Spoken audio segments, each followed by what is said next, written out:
রুমের তাপমাত্রা নিয়ন্ত্রণ করার বিভিন্ন উপায় থাকলেও বর্তমানে বেশিরভাগ সামর্থ্যবান মানুষেরই প্রথম পছন্দ এসি বা এয়ার কন্ডিশনার। এসি কেনার আগে মানুষ ভাবে এসি ব্যবহার করলে মাসে কত টাকা বিল আসবে। এসি অনুপাতে বিল বিভিন্ন রকম আসে।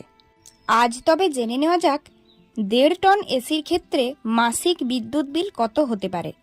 আমরা জানি যে বিদ্যুৎ খরচকে বলা হয় এনার্জি খরচ, আর এনার্জি খরচ বের করার সূত্র হলো পাওয়ার ইন্টু টাইম সমান এনার্জি। কোম্পানি ভেদে 1.5 টন এসি 1450 ওয়াট থেকে শুরু করে 1950 ওয়াট পর্যন্ত পাওয়ার গ্রহণ করে থাকে। এখন আমরা 1900 ওয়াট ধরে একটি 1.5 টন নন ইনভার্টার এসির মাসিক বিদ্যুৎ খরচ কত তা জানব। প্রথমে আমরা জেনেছি এনার্জি বা বিদ্যুৎ খরচ বের করতে হলে পাওয়ারের সঙ্গে টাইমের গুণ করতে হয়। যেহেতু আমরা 1900 ওয়াট ধরে হিসেব বের করব, তাই 1900 ওয়াটকে 1 আওয়ার দিয়ে গুণ করব।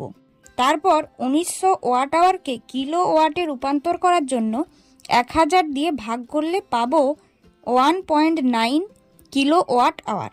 আমরা জানি 1 কিলো ওয়াট আওয়ার সমান 1 ইউনিট। অতএব আপনার যদি ইউনিট প্রতি 6 টাকা খরচ হয়ে থাকে, সেই হিসেব ধরে 1.9 কিলো ওয়াট আওয়ারকে 6 দিয়ে গুণ করলে পাবো 11.40 টাকা। অর্থাৎ যদি আপনি 1900 ওয়াটের 1.5 টন নন ইনভার্টার এসি একটানা 1 ঘন্টা চালান, তবে আপনার বিদ্যুৎ বিল হবে 11.40 টাকা।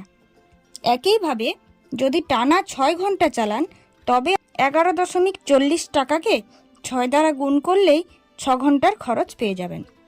আবার সেরকমই যদি টানা 12 ঘন্টা এসিটি চালান, তবে আপনার বিদ্যুৎ খরচ হবে 11.40 ইন্টু 12 সমান 136.80 টাকা। যেহেতু আমরা 1.5 টন এসির মাসিক বিদ্যুৎ খরচ বের করব, তার জন্য দৈনিক 12 ঘন্টা এসি ব্যবহারের হিসেব করে 136.80 টাকার সঙ্গে 30 গুণ করলেই সহজে পেয়ে যাব 1.5 টন এসির মাসিক বিদ্যুৎ খরচ। অর্থাৎ এক কথায় আপনি দৈনিক যত ঘন্টা এসি ব্যবহার করবেন, তার সঙ্গে 1 ঘন্টায় ইউনিট হিসেবে যত টাকা বিদ্যুৎ বিল আসে তা গুণ করলেই পাওয়া যাবে এসির বিদ্যুৎ খরচ।